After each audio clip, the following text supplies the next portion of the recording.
প্রিয় শিক্ষার্থীবৃন্দ, আশা করি সবাই এই করোনাকালীন সময়ে সুস্থ আছো, ভালো আছো। আজকে আমরা আমাদের চাঁদপুর পলিটেকনিক ইনস্টিটিউট কর্তৃক আয়োজিত প্রথম পর্বের অনলাইন ক্লাসে ইলেকট্রনিক্স টেকনোলজির প্রথম পর্বের শিক্ষার্থীদের স্বাগত জানাচ্ছি। আমি Mohammad Mofidur Rahman, junior instructor non tech. আজকে আমাদের ক্লাস প্রজেক্টের মাধ্যমে ক্লাস নেওয়া হবে। আমাদের আজকের সাবজেক্ট হচ্ছে কেমিস্ট্রি। এখন আমরা আমাদের ক্লাসে আলোচনায় চলে যাচ্ছি। আমাদের subject chemistry, subject code 65913, section 1 physical and inorganic chemistry, lesson 2 ionic equilibrium, lecture 5। আমাদের আজকের টপিক হচ্ছে concept of acid, base, salt and types of salts, pH, pOH, pH scale, basicity of an acid and acidity of a base. তাহলে আমাদের আজকের ক্লাসে আমরা কি কি জানতে পারবো? অ্যাসিড, ক্ষার ও লবণের সংজ্ঞা বর্ণনা করতে পারবো। অ্যাসিড, ক্ষার ও লবণের ভৌত রাসায়নিক ধর্ম ও সমীকরণ ব্যাখ্যা করতে পারবো। প্রত্যেক জীবনে প্রশমনের প্রয়োজনীয়তা অনুধাবন করতে পারবো। অ্যাসিডের অপব্যবহার আইনগত প্রভাব বিশ্লেষণ করতে পারবো। লবণের রাসায়নিক বৈশিষ্ট্য ব্যাখ্যা করতে পারবে। ক্ষারের রাসায়নিক বৈশিষ্ট্য ব্যাখ্যা করতে পারবে। পিএইচ এর ধারণা এবং পিএইচ এর গুরুত্ব ব্যাখ্যা করতে পারবে।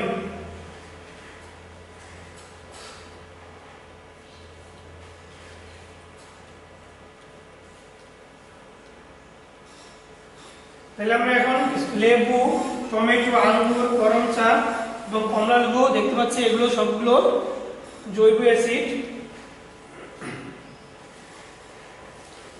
অ্যাসিড, ক্ষারক ও লবণ।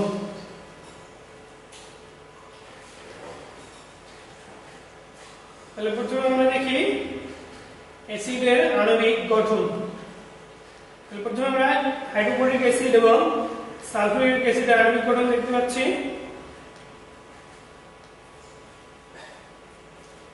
অ্যাসিডের সংজ্ঞা: যে যৌগের অণুতে প্রতিস্থাপনীয় হাইড্রোজেন আছে, এই প্রতিস্থাপনীয় হাইড্রোজেন ধাতু বা ধাতুর ন্যায় ক্রিয়াশীল যৌগগুলোর দ্বারা আংশিক বা সম্পূর্ণরূপে প্রতিস্থাপিত হয়ে লবণ ও পানি উৎপন্ন করে তাকে অম্ল বা অ্যাসিড বলে।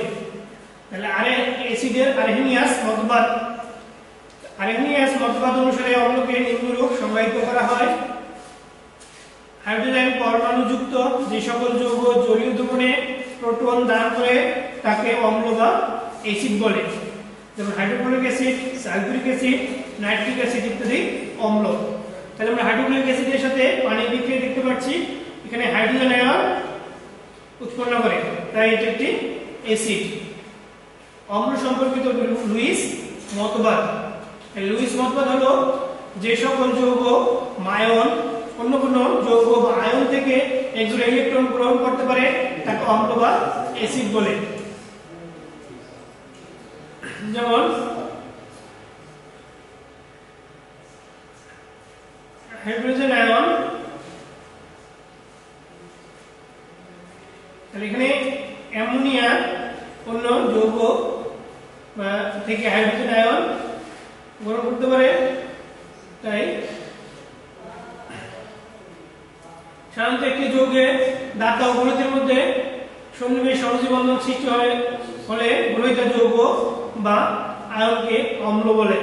ইলেকট্রন গঠিত যৌগ বা ধনাত্মক চার্জযুক্ত আয়নসমূহের মতবাদ অনুসারে অম্লধর্মী হয়।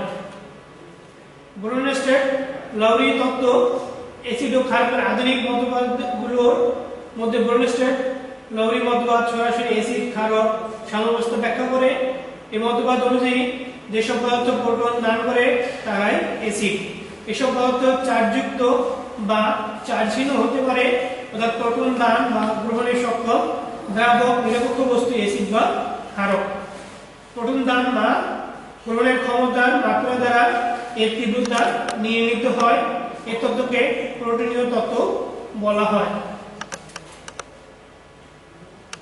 যেমন HCl ও পানীয় বিক্রিয়ায় ধরনে H3O+ আয়ন এবং ক্লোরিন আয়ন উৎপন্ন হয়। তাহলে এখানে আমরা বিক্রিয়া দেখতে পাচ্ছি HCl প্রোটন দান করে ক্লোরিন আয়নে পরিণত হয়। তাই এখানে প্রোটনদাতা হিসেবে HCl ল্যাকটিক অ্যাসিড, আবার H2O প্রোটন গ্রহণ করে হাইড্রোনিয়াম আয়নে পরিণত হয়। সুতরাং প্রোটন গ্রহণে সক্ষম H2O একটি ক্ষারক। আবার উল্টা দিক থেকে হাইড্রোনিয়াম আয়ন প্রোটন ত্যাগ করে তো ক্লোরিন আয়ন প্রোটন গ্রহণ করে, তাই হাইড্রোনিয়াম আয়ন অ্যাসিড এবং ক্লোরাইড আয়ন ক্ষারক।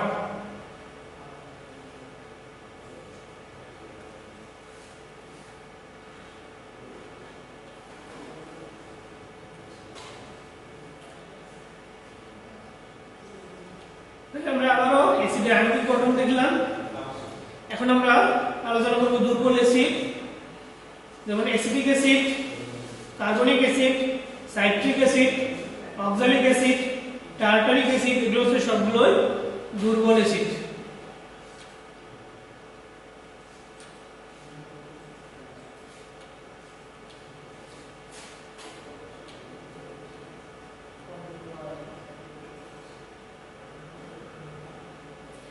তাহলে অ্যাসিডের মধ্যে থেকে আমরা আলোচনা করলে দেখতে পারি অ্যাসিডের মধ্যে এক বা একাধিক হাইড্রোজেন পরমাণু আছে এবং যারা পানিতে হাইড্রোজেন আয়ন উৎপন্ন করে।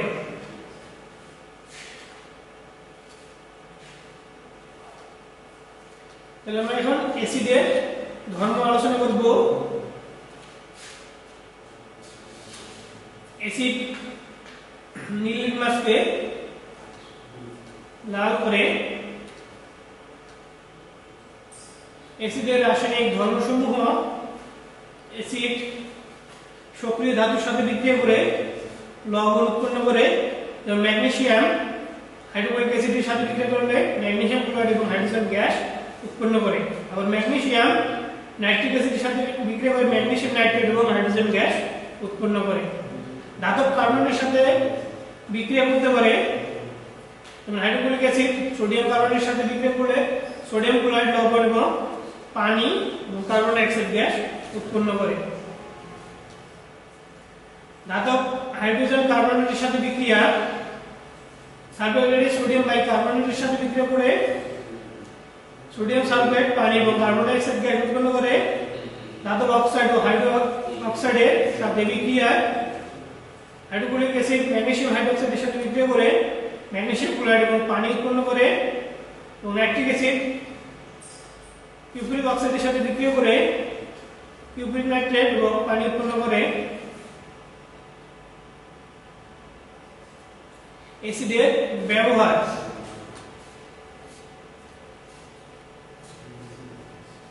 অ্যাসিড কি রোগ প্রতিরোধ, জৈব অ্যাসিডগুলো রোগ প্রতিরোধ আমাদের বৃদ্ধি করে। অ্যাসিড ঔষধের সামগ্রী তৈরিতে ব্যবহার করা হয়। খাদ্যের পচন রোধেও ব্যবহার করা হয়ে থাকে। এছাড়া আরো অনেক কাজে ব্যবহার করা হয়। অ্যাসিডের অপব্যবহার ও আইন কানুন।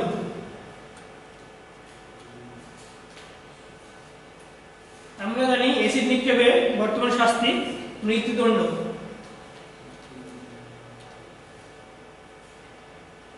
এবার আমরা ক্ষারক আলোচনা করব। ধাতুর অক্সাইড বা হাইড্রোক্সাইডকে ক্ষারক বলে। ক্ষারকের ধর্ম। ক্ষারক হচ্ছে ধাতুর হাইড্রোক্সাইড। লাল লিটমাসকে নীল করে এরা পানিতে অতিমাত্রায় দ্রবণীয়। ক্ষারকের উদাহরণ যেমন sodium hydroxide, potassium hydroxide, calcium oxide, calcium hydroxide, aluminium oxide. আমরা আরো উদাহরণ দেখতে পারি potassium hydroxide, sodium hydroxide, lithium hydroxide, ammonium hydroxide. তাহলে কয়েকটি ক্ষারকের আণবিক গঠন আমরা দেখতে পারি। যেমন সোডিয়াম হাইড্রোক্সাইড, ক্ষারকের আর্হিনিয়াস মতবাদ। যে সকল হাইড্রোক্সি যৌগ জলীয় দ্রবণে হাইড্রোক্সিল আয়ন দান করে তাদেরকে ক্ষারক বলে, যেমন সোডিয়াম হাইড্রোক্সাইড, পটাশিয়াম হাইড্রোক্সাইড ইত্যাদি।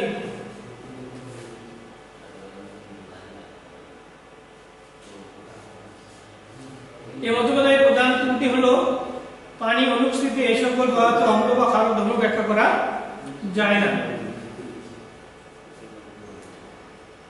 ক্ষারকের লুইস মতবাদ যে সকল যৌগ বা আয়ন অন্য কোনো যৌগ বা আয়নে এক জোড়া ইলেকট্রন দান করতে পারে তাদেরকে ক্ষারক বলে, যেমন হাইড্রোজেন আয়ন অ্যামোনিয়ার সাথে বিক্রিয়া করে অ্যামোনিয়াম উৎপন্ন করে, এখানে অ্যামোনিয়া হচ্ছে ক্ষারক।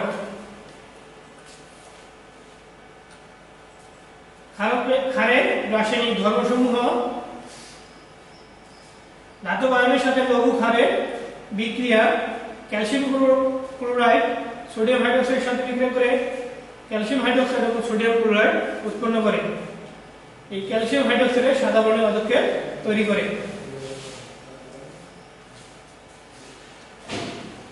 অ্যামোনিয়াম যৌগের সাথে ক্ষারের বিক্রিয়া অ্যামোনিয়াম ক্লোরাইড ক্যালসিয়াম হাইড্রোক্সাইডের সাথে বিক্রিয়া করে অ্যামোনিয়া গ্যাস পানি এবং ক্যালসিয়াম ক্লোরাইড উৎপন্ন করে। অ্যাসিডের সাথে ক্ষারের বিক্রিয়ায় লবণ এবং পানি উৎপন্ন হয়। ক্ষারের রাসায়নিক ধর্মে পানির ভূমিকা, যে কোনো ক্ষার পানিতে দ্রবীভূত হলে ধাতব আয়ন এবং হাইড্রক্সিল আয়ন উৎপন্ন করে। বাস্তব ক্ষেত্রে কয়েকটি রাসায়নিক বিক্রিয়া বা প্রশমন বিক্রিয়া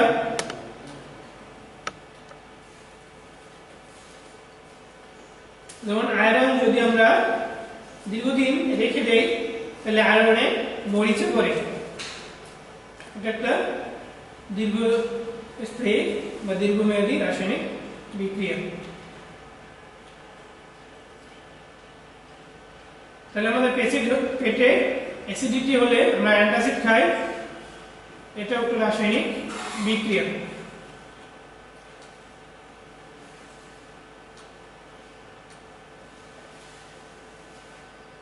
ব্যাকটেরিয়া তৈরিকৃত অ্যাসিডের থেকে দাঁতকে রক্ষা করার জন্য আমরা টুথপেস্ট ব্যবহার করে থাকি।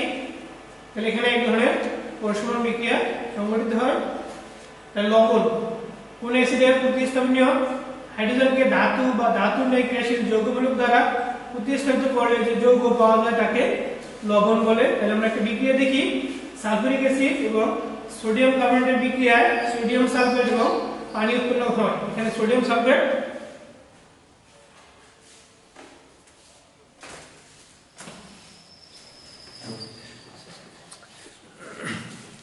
আজকে আমাদের বৈদ্যুতিক সমস্যার কারণে আর আলোচনা সম্ভব হচ্ছে না। আজকে এ পর্যন্ত। আমরা পরবর্তী ক্লাসে এর পরবর্তী অংশ থেকে আলোচনা শুরু করব।